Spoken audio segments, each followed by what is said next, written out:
Before we get started, I have a quick favor. I've been self-funding the Finding Genius podcast for 5 years now. I've done over 3,000 episodes. And as you can see on YouTube, we're up over 1 million views on the channel, which is fantastic. The next thing I really want to push on is to get up to 10,000 subscribers. Because once we do, we'll be able to put a donate button and we'll be able to solicit donations to help keep the podcast running and to also get the Finding Genius Foundation moving along. We have a big project studying anxiety, depression, and PTSD and working on a product to help people overcome these problems because I've seen them explode recently after the last 2 years of the whole virus situation. So if you would, please subscribe to the podcast. That would help us tremendously. Give us a thumbs up and check in the description for Buy Me a Coffee. It's about $5. If you could buy me a coffee, I'd really appreciate it. It would help keep the channel going, and I love coffee. Thank you.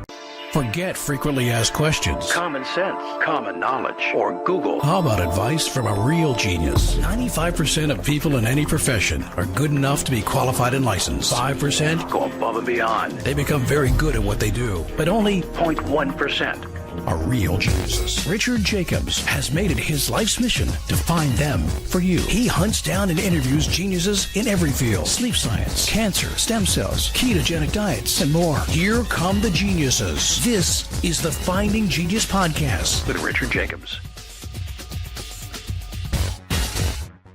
Hello, this is Richard Jacobs with the Finding Genius Podcast. My guest today is Patrick K. Porter. He's a neuroscience expert. He's the inventor of BrainTap, a trademark term, which we'll get into, and a brain fitness pioneer. He's been doing this for, it looks like, 30 years. He's helped well over 120,000 people and thousands of clinics worldwide work with what's called neuroplasticity and brainwave science, visualization, all to reduce stress and improve sleep and enhance mental clarity. He's been featured in the Wall Street Journal, CNN, Joe Rogan, and he has the backing of 30 clinical studies. So he's got a book coming out as well called Brain Fitness Blueprint. So I think this will be a great call. So welcome. Thanks for coming, Patrick. Hey, thanks for having me. Yeah. Well, tell me a bit about your background and why you decided to, learn brain science and make that a big focus of yours. Well, it all started, my dad was a chronic alcoholic, and the church members came over and said, hey, we're going to teach you how to de-stress. And they taught him something called the Silva Method. And then he became one of the Silva Method instructors in Michigan. So I grew up going to seminars teaching people how to de-stress using something called the Silva sound and their meditation practice. So when I went to school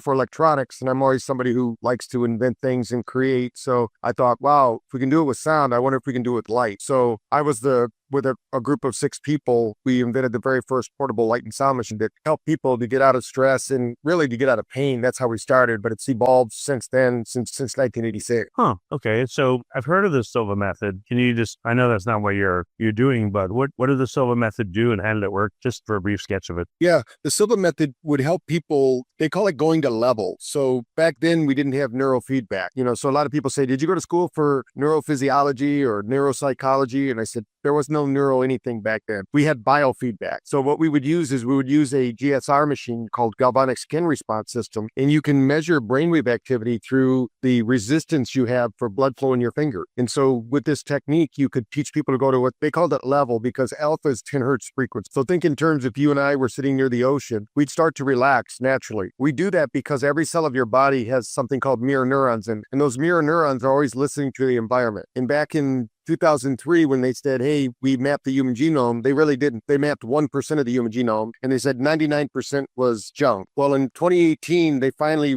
have technology that can measure what's happening to that 99%. We now call that epigenetics. So every 40 seconds, every cell of your body is actually monitoring your environment internally and externally. What you say to yourself, what's going on around you, what you eat, everything plays into it. If you have a propensity to be a negative person or a positive person, these all play into how your genetics show up. So when they present this sound, which is we would now call an isochronic tone, which means it's a mono sound. It can be played in the room, and everybody listening to that sound would sync to that frequency. So it's like going to the symphony, and you look around, and people paid $200 to listen to the symphony, and half of them are sleeping. That's because that symphony is playing at 10 hertz frequency, and they don't know how to regulate their brain at alpha. So their brain thinks they're supposed to be going to sleep. But what you do at Silva is you'd learn to have what we call an awakened mind, and once you have that awakened mind, you can accomplish your goals fast. So for me, me, I used it for sports. I became a 3-sport captain and an honor roll student. And I was a failing second grader. I got held back in second grade and was told I wasn't very smart, couldn't learn much. But Well, can I tell you a quick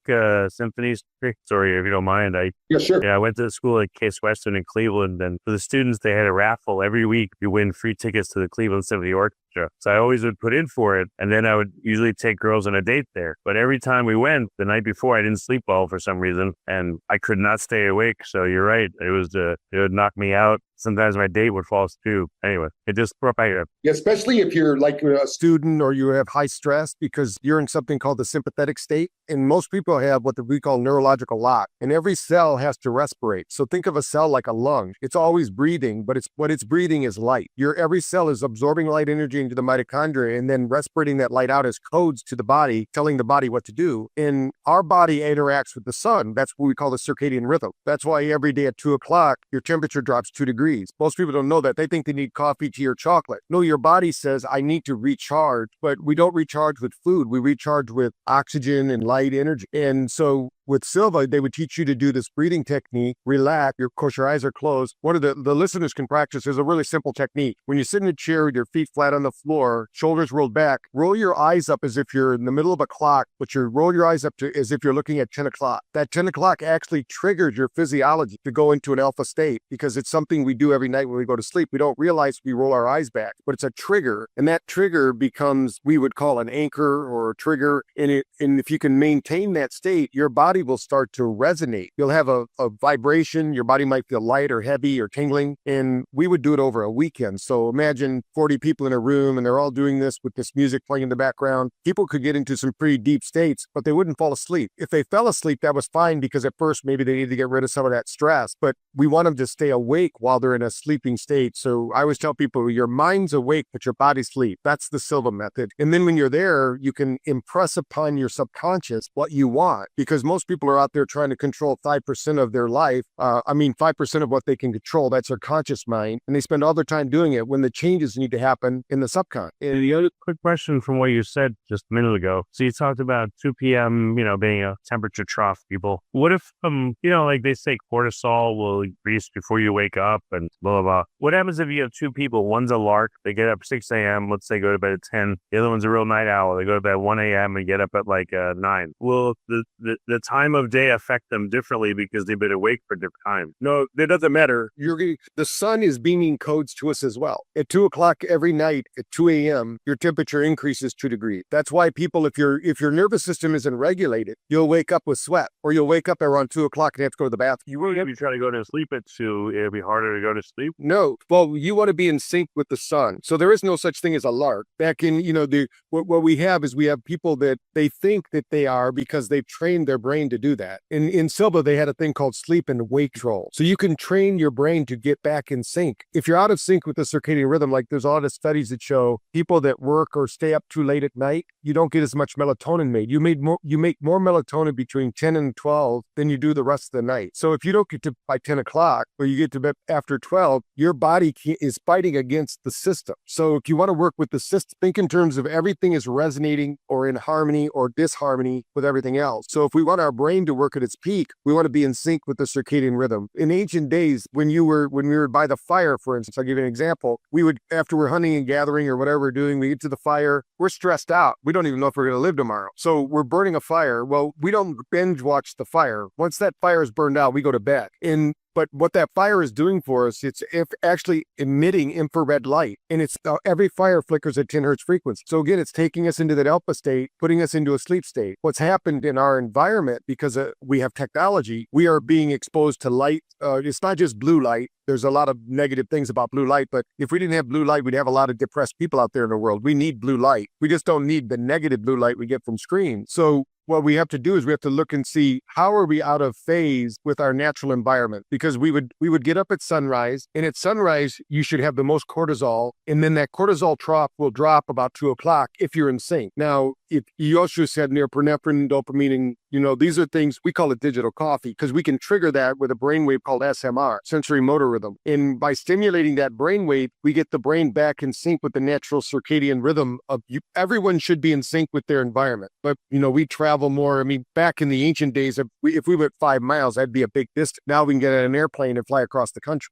so in that same amount of time. So there's a big disparity there. Our brain and our body are not in sync with our natural environment. And that's what's causing a lot of the stress and anxiety in our brain function. Okay. So Silva, you developed a method with light instead of sound. So what is your method called? How does it work, et cetera? Yeah, we call it BrainTap because we're tapping into the brain's potential. We use light, sound, and vibration. We use 3 different frequencies. We use right frequencies, so PGO frequencies and Auger frequencies. And our lights are not just 650 nanometer light or 470 nanometer light. They actually pulse to the frequency because the cells are actually interpreting. And I'll give you an example. People who are EMF sensitive, they're not sensitive really because of the radiation that's being broadcast by that tower. They're sensitive because it's being pulsed at 50 million pulses per second. In our bodies, our cells are going, what am I supposed to do with that information? And they're not grounded, which means they're not touching the earth. It used to be before the 1950s, we had leather shoes. We didn't have all this problem, and our body collects energy. So next time you go to Lowe's or Home Depot, go to the volt ohm meter and measure. Just take the red and the black lead, turn it on volt ohm, and you'll see you have about 2 to 3 volts of energy moving through your body. If you could take that volt ohm meter outside, take your shoes off, you'd be at 0.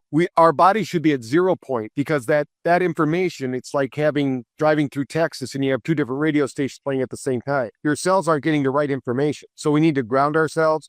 If you were with me here, if we're at my workstation, I have a grounding pad. So it's like I'm working outside all day because I'm being exposed to radiation by my computers, by the lights, by the environment. And I need to make it, my body won't hold onto that negative charge as long as I can ground it into the earth. But we have all this technology and nobody's looking at its consequences in nervous system function. And because 70% of your nervous system is between your ears, we need to look at that as number one as far as brain function goes. And of course, sitting, our physiology is designed to move and breathe. So if we're not moving and breathing, our brain starts to shut down. And it's always fighting against itself. But when we measure, I've measured about 30,000 brains in the last 10 years with a new piece of equipment that I invented called NeuroCheck. And I would say that 90% of the people we measure are over 60% of their brain is in delta while they're awake. That's a sleep. What does that mean? That means high inflammation in the body and they're burned out. They're about to burn out. They're stressed out. Of course, I'm seeing people that's what they're coming in for. We're stressed out, burned out. And once we regulate their brain back to having about 45% beta and 30% alpha, they feel like they got infinite energy because that's how we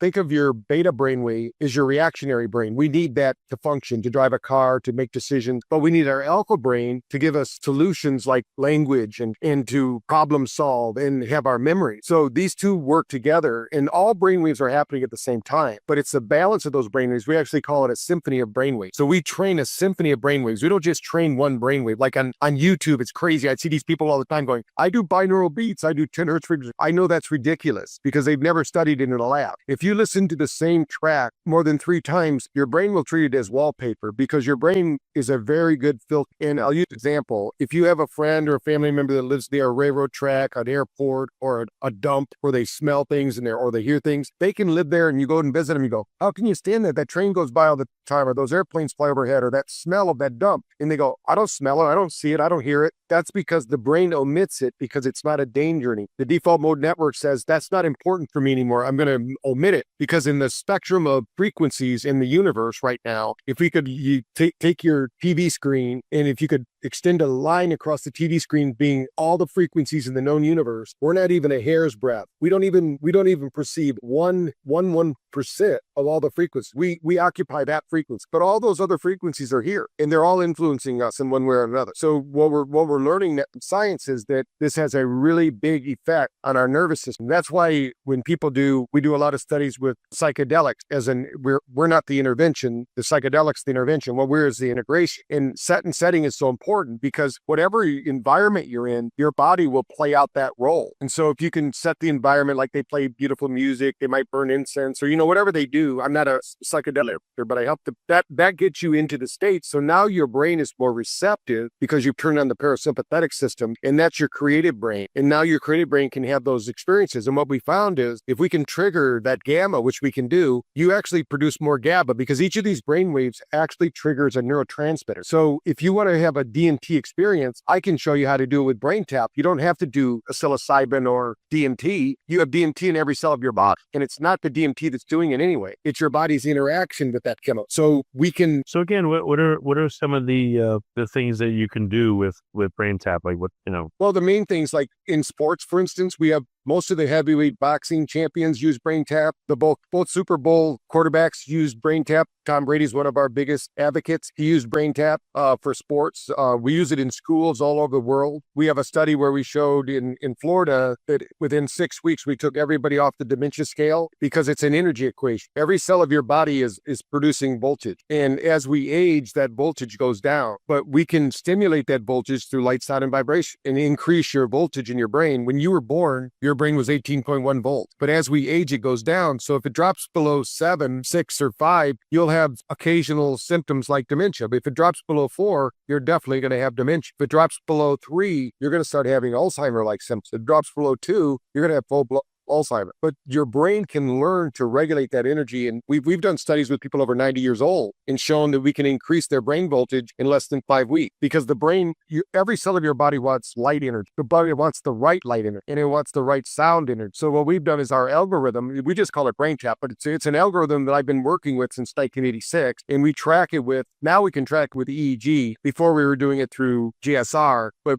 there's different ways you can measure the body's react to stimulus. And so we're always looking at, like you do a cold plunge, for instance. People are doing biohacking. They'll do a cold plunge. Well, that cold plunge puts your body into a state of hyper arousal. So now the body has to re-regulate. It's the re-regulation that works. When somebody goes to a chiropractor, we know that when they make the adjustment, the whole nervous system has to rewire around that adjustment. Now it's the rewiring that does the change, not the adjust, but you have to do the right adjust course. So all these things, the body is always interacting again with its environment. Okay. So what does the BrainTap look like, and literally how does someone use it? Yeah. Well, we have an app. So some people just use it with the app. Well, we have 120,000 users. So most of them just have the app because they're all over the world, 106 countries. And they just put the app on their earbuds. And if they want to wake up in the morning, we have AM sessions. We call them SMR. They wake your brain up. In the middle of the day, we have reboot sessions that, like we showed at Google and Microsoft, we showed if they did a 20-minute BrainTap session, they could get 26% more work done because in 20 minutes, you can have what's equivalent to a 4-hour nap and your brain re-regulates. And now you have that cortisol, dopamine, and norepinephrine again. Just like you have a new morning, you have all that energy. And then at night, we have sessions that down-regulate, that take you into delta because that's the only time your brain opens up something called the glial lymphatic system. Imagine this. In 2015, they found a new part of the human anatomy. Every physiology book on the planet has the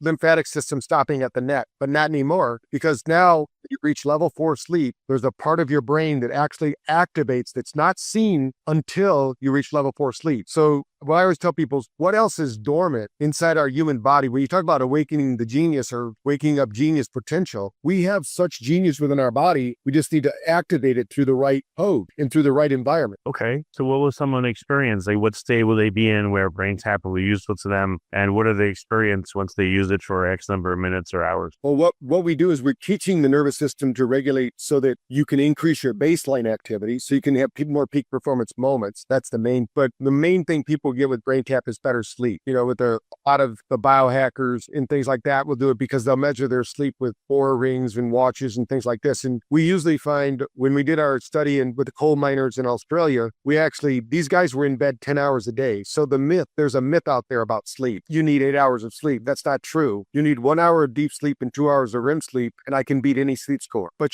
what we find, 6.5 hours is optimal in longevity, but you have to have good sleep. So the number one thing people get is they go to sleep faster and they go deeper and they wake up with more energy and recharge. In the morning, I tell people, if you drink coffee in the morning, you have a dysregulated nervous system because you just crushed your cortisol. If you're gonna put a chemical into your body, a substance, a biological into your body has to react to it. So it's going to shut off its production of cortisol, dopamine, and norepinephrine. It's going to use caffeine. And that means eventually you're going to have to become dependent upon caffeine. So you shouldn't eat coffee when you wake up in the morning. You just slept all night long. You should have all the energy you need. But the problem is That's true. Yeah. the brain needs to wake up in an up cycle. So we're going to train the brain to wake up in an up cycle so you have energy. I'm not against coffee. I say you should drink it about. You mean wake up at the right time? Yeah, you wake up without alarm. If you're waking up with an alarm, it's actually one of the worst things you can do to your nervous system unless you change it. One thing I always tell people is we now have phones and different technology. Wake up to something pleasant. Don't shock your system, because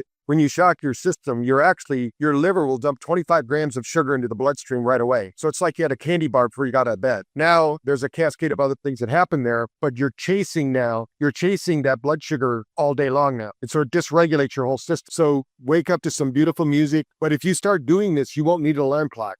And that was something we learned in Silva, and I teach people. It's called, remember, wake or sleep control. So if I want to wake up at 6 in the morning or 4 in the morning or 3 in the morning, it doesn't matter. I just tell myself that before I go to bed. I use the system, and it basically, I wake up at that time, and I wake up in an up cycle. I don't feel like I've been ripped off, that I didn't get enough sleep. I got the sleep that I needed, and the sleep cycles will continue, because the deeper you can get to delta, the faster you get to delta, the better your sleep and the less you need. And you're going to still get the recharge, because what we really want is a recharge, because the cells, your body works like what they call it's conductive. So it's a transducer. So it absorbs energy and transmits that energy out the cell. When you're sleeping, you open up the parasympathetic system and you recharge those cells. If you don't get deep sleep, then you don't get recharged. We all have those nights where we don't sleep very well. It's something's happening or something like that. And we wake up, we just don't have the energy. That's because we didn't go through the cycle of sleep. And then, of course, we have the afternoon session. We recommend, if possible, if you can't do it at 2 in the afternoon, then you do it when you get home from work, so that you can have energy and be there present with your family and have, more energy to do the things you love to do, because we're not here to work totally 24/7. We're here the job should give us the life we desire, not the life that we're living. Okay. So if you're going to use this to improve your sleep, do you use it right before you sleep, or you can use it earlier in the day? Well, what we found, you can use it early in the day. The Google study we did, they actually improved their sleep by 47%, and we never had them listen to a sleep study. They only listened in the afternoon. If you can offload that stress sometime during the day in a natural way, the body will regulate into sleep easier at night. So Great. Again, what's the protocol that you do? What time of day or how long before you sleep to improve sleep? What I said earlier was morning times. We have sessions for morning. We call it Brain Fit, because in the morning you need a different brainwave training. When people say, "Oh, I meditate," I don't need that. Meditation is not the same thing. In fact, I could measure on one hand the 30,000 brains I've scanned, and all the people that say they meditate, that they don't stress their brain out when they meditate, because they didn't do anything for their default mode network. They still went there with their own monkey mind, and they don't really, unless they're doing breath work. I found some people using breath work, they actually do regulate their brain, because the breath is key to the nervous system function. So the morning time is important, the afternoon time is important, and the evening going to bed is important. Now, there's a saying, a little bit of something's better than a whole lot of nothing. So if you just fit it in when you can, but as long as you do this 3 times a week, you're going to keep up regulating your nervous system. You're going to think better, you're going to be smarter. We've shown in our studies with kids, they just become smarter. There's something called the Mozart effect. I don't know if you've ever read about it, but they play classical Baroque music in a classroom and kids are smarter. They don't teach them anything different, but what happens is that Baroque music is what they call 10 cycle music. So it puts their brain in an alpha state. Now you have what they call hypermnesia, super memory. So we're using all of these different sciences at one time, and it looks like you're using virtual reality, but it's not. It's a headset with a visor that comes down with 8 flashing LEDs, but they flash in a very specific, we call it Earth frequency, because everything on Earth has a different frequency, usually between 0.5 and 88 hertz. And so we use that to basically trick the brain into thinking like you're on a mountaintop if you have 7.8 hertz frequency, or you're near the ocean at 10 hertz frequency, or you're watching a fire at 10 hertz frequency. We're doing all these things to use frequency to put the brain into a state, because the brain fills in the gap. It's like when you hear your song on an elevator, at first you didn't know what it was, but while you're on the elevator, you start realizing, hey, that was a song I knew from high school. They really butchered it. Now it sounds, it's elevator music now. It's not the same song, but the rhythm and the cadence was there. So the brain, every memory is like a beat on a string. So they pulled on that string, and all of a sudden all the memories flooded. So we're going to use positive experience, positive psychology as well, so that we can change the way the brain expresses itself when you're awake. So you do this practice, and then you live your life. It's not something, you can't do it at the same time you're doing other things. It's something, but we tell people, get up 10 minutes early in the morning. You're not spending any more time, but you'll wake up in an up cycle. Do it right when you go to sleep. You don't have to do any time. Just when you're ready to go to sleep, put it on. And then in the middle of the day is the only time you're going to need to take, a 20-minute break somewhere to do it. Okay. Okay. What other uses that you're exploring right now for BrainTap that you haven't verified or vetted yet? Or do you feel like you've figured out all the possible uses? Oh no, we have 6 studies going on right now around the world. One of the ones we're most excited about, we're getting really good results, is Parkinson's.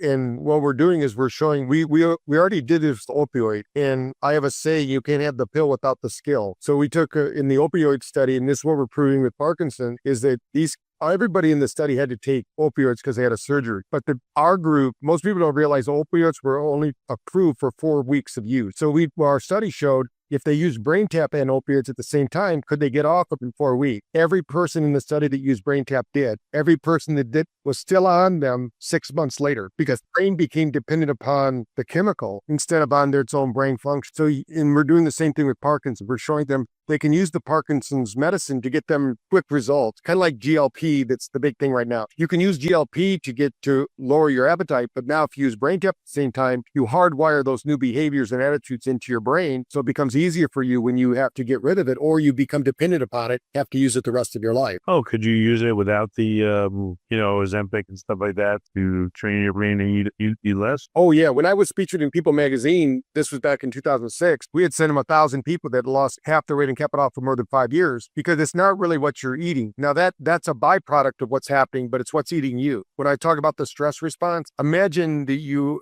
have a positive attitude. Well, that's fine. You can look at your phone 300 times a day. That's the average person's use. But let's say you have a negative propensity. You have something's always going wrong, or you're always looking for the other shoe to drop. Well, every time you look at that phone, you caused a cortisol response, which triggered a stress response in the body. The body has to respond in the same way it would respond if you're being chased by a tiger. But that happens over and over again. And pretty soon what happens is the insulin pump says, you know what? I'm not going to keep on. I'm just going to keep dripping. And insulin is a fat storage hormone. So the number one thing we do is we teach people to get back control of their stress. And now they don't eat the same way because the body's saying, I need fuel. That's why people can't sleep, by the way. 2/3 of the world isn't sleeping because they don't have enough energy to sleep. If you have enough energy to sleep. What do you mean? Yeah, you need energy to sleep, but you don't need a Snickers bar. What you need is ATP. What light energy does when it enters into the brain, and why we use retinal flashing and going into the ears, is all the blood from your body circulates to the ears and then into the brain. So the hemoglobin absorbs this light energy, delivers it into the brain, and when the brain finds a cell that is at maximum capacity, because the cell will not accept more energy than it can take, it will share it with the cell next to it. It's called photobiomodulation. Now you have energy. It won't keep you awake. This is one fact that most people don't know. When you're sleeping, there's more neurological activity happening while you're sleeping than when you're awake. So you're using a lot of energy to sleep. So the brain's saying, get up, get me some food. I don't have any energy because you don't have a better solution than eating food. It doesn't need food. What it needs ATP, and that can be formed. So think of what light energy does. When a cell absorbs that light energy, it goes into the mitochondria. And imagine that there's a guy in the middle of the cell spinning his arm around like a clock, going around the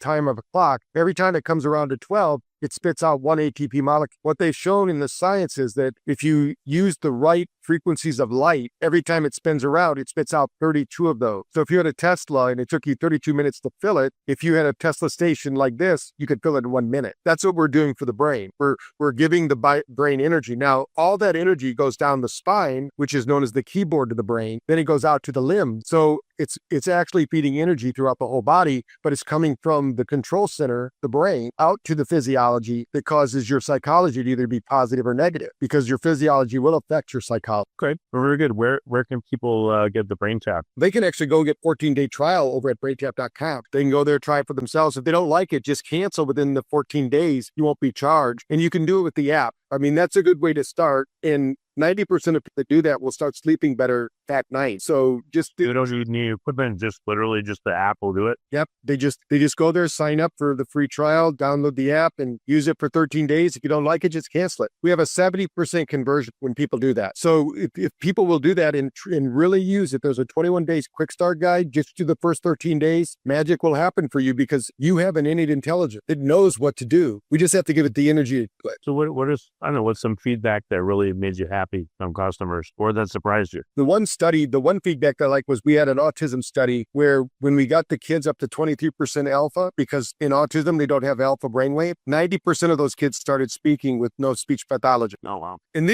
we hear magic here all the time, but it's really the magic's inside the individual. Our body has an idiot. Someone that's had a stroke. Yeah, we have a whole program for that. A stroke is basically the brain trying to rewire around itself. It needs neuroplasticity. Neuroplasticity is actually an energy equation. If you have enough energy in the brain, your brain can remodel around it. That's why when we're kids, we can bounce back up after an injury. Every one of us had traumatic brain injuries when we were kids playing, but we had enough stem cells, we had enough energy that the brain healed itself very quickly. As we age, it becomes more difficult. So we have a study we did in Gaylord, Michigan, where we took all the kids in the school that had concussions that year. Half of them got BrainTap, half didn't. They all got treated, but half of them got BrainTap at the end of their medical treatment. That group who went back 1 year later, they didn't use BrainTap for 1 year. After 1 year, they call it a washout study. The group that used BrainTap had between 30 and 70% improvement in all neurological markers. So the sooner you can get that brain working, get more energy into it, the quicker your healing will be and the longer it will last. Okay, excellent. All right, so people can go, again, Google or Apple Store and get the BrainTap app, and that's like by far the easiest way for them to experience this right away. Yeah, and then they'll learn about that. Then they can learn about the headset. They can go on my YouTube channel, Dr. Patrick Porter, and they can see a lot of videos. They can see the headset there. If they do hashtag BrainTap, they'll see thousands of testimonials from people like, when we were on the Joe Rogan show and things like that. I mean, he had one of our boxers on there, and the boxer was telling him now that guy he was the world champion in boxing. Now he's the world champion Baltazar. So these are things that, because boxers are getting their head rang all the time. So, but if you can be neuroprotective, meaning that you prepare it. So a lot of sports teams are using it to create what they call neuroprotection, because the brain has to keep its energy level up, especially when it's being assaulted. What's the difference or the efficacy difference of the headset versus the app? What we find is you can get results with both, but we usually find that you can get the results in half the time using the headset, because the light energy, it makes it just a faster energy equation. But if they can't afford the headset, then just get the app. I mean, doing something right now is better than doing the training. Okay. Well, very good. Well, thanks so much, Patrick, for coming on the podcast. I appreciate it. All right. Thanks for having me, and good luck, everyone. Well, I'm on a mission to better a billion brains. So people have listened this far, it's your brain we're talking to. So let's take some action. Excellent. If you like this podcast, please click the link in the description to subscribe and review us on iTunes. You've been listening to the Finding Genius podcast with Richard Jacobs. If you like what you hear, be sure to review and subscribe to the Finding Genius podcast on iTunes or wherever you listen to podcasts. And want to be smarter than everybody else? Become a premium member at findinggeniuspodcast.com. This podcast is for information only. No advice of any kind is being given. Any action you take or don't take as a result of listening is your sole responsibility. Consult professionals when advice is needed.